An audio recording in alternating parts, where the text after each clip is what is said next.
আসসালামু আলাইকুম সবাইকে। সবাই কেমন আছেন? কে কোথা থেকে দেখছেন? আমি আরেকটি নতুন ভিডিও নিয়ে চলে আসলাম আপনাদের মাঝে। আজকে আমি রান্না করব বেগুন আলু দিয়ে রুই মাছ। প্রথমে আলুটা ভেজে নিয়েছি, এখন বেগুনটা ভেজে নিব। বেগুন দিয়ে দিচ্ছি, হালকা একটু লবণ দিয়ে বেগুনটা ভেজে নিব। কে কোথা থেকে দেখছেন সবাই একটু কমেন্টের মাধ্যমে জানাবেন। হালকা একটু লবণ দিয়ে বেগুনটা ভেজে নিচ্ছি। এখানে এখন মাছ ভেজে নেব। মাছ দিয়ে দিচ্ছি একে একে।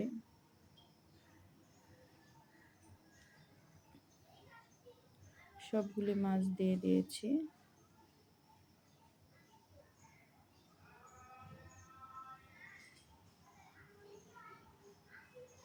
সবাই একটু ভিডিওটা ধৈর্য সহকারে দেখবেন, কেউ স্কিপ করবেন না প্লিজ। মাছটা ভেজে নিচ্ছি, এক পেট একটু উল্টে দিয়েছি।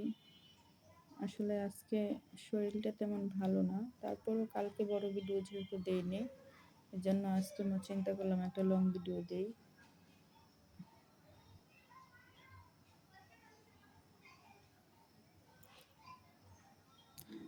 বেগুন এবং আলু ওইগুলি ভাজি না, ওগুলির মধ্যে অনেক তোল আছে, সেজন্য এখানে তোলটা একটু কম দিয়েছি। আর এই বাটিতে সব মশলা আছে, হলুদের গুঁড়া, লবণ, মরিচের গুঁড়া, জিরার গুঁড়া, তারপরে হচ্ছে ধনিয়ার ফাঁকি, এগুলি সব এটা দেওয়া ছিল।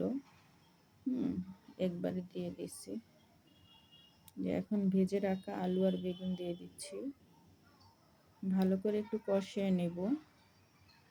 ভালো করে কষিয়ে নেব একটু।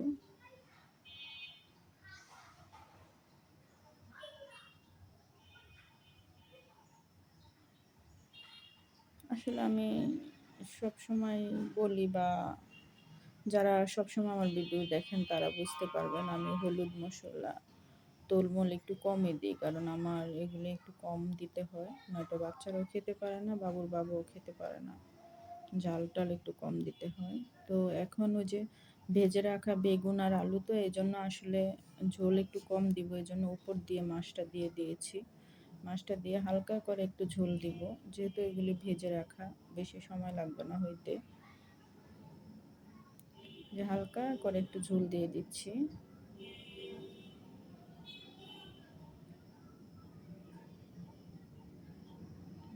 তরকারির কালারটা কেমন হয়েছে আর সবাই বলবেন কেমন হয়েছে। খেতে মাশাআল্লাহ ভালোই লাগছিল। প্রায় রেডি আমার তরকারি। আসলে এই দিনে ধনেপাতা পাওয়া যায়, বাট এই দিনে ধনেপাতা তরকারিতে আমার দিলে ভালো লাগে না, কেমন যেন একটা গন্ধ, এই জন্য আমি আসলে ধনেপাতা দিই না। সবসময় আমি একটু জিরা বাইটা তারপরে তরকারিতে ব্যবহার করি। তো যে যেখান থেকে দেখছেন সবাই ভালো থাকবেন। আল্লাহ হাফেজ।